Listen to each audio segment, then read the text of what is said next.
तर दिल्लीमध्ये केजरीवाल सरकारने भाजपला 3 आमदार असूनही विरोधी पक्षनेतेपद दिलं होतं, तसंच महाराष्ट्रातही होईल का याची उत्सुकता आता सगळ्यांनाच लागली आहे।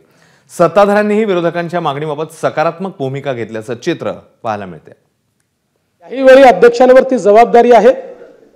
डावीकडचा आवाज हा जास्त सूक्ष्मतेने आपल्याला ऐकावा लागणार आहे।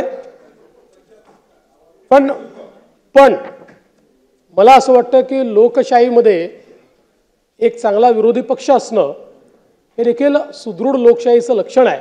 आजच्या या विधानसभेचं एकूण चित्र जरी सत्तारूढ पक्षाच्या बाजूनी 237 सदस्य, विरोधी बाकांवरती असणारे सुमारे 50 सदस्य असले तरी या सर्व 288 सदस्यांना समान संधी देण्याची ग्वाही आज मी या सभागृहाला देतो।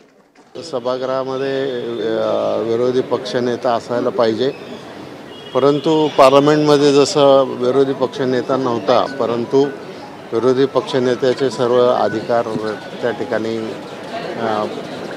सगळ्यात मोठ्या पक्षाच्या प्रमुखाला दिले होते। अशा प्रकारचं काहीतरी चर्चा करून मार्ग काढता येऊ शकतो। एबीपी माझा, उघडा डोळे बघा नीट।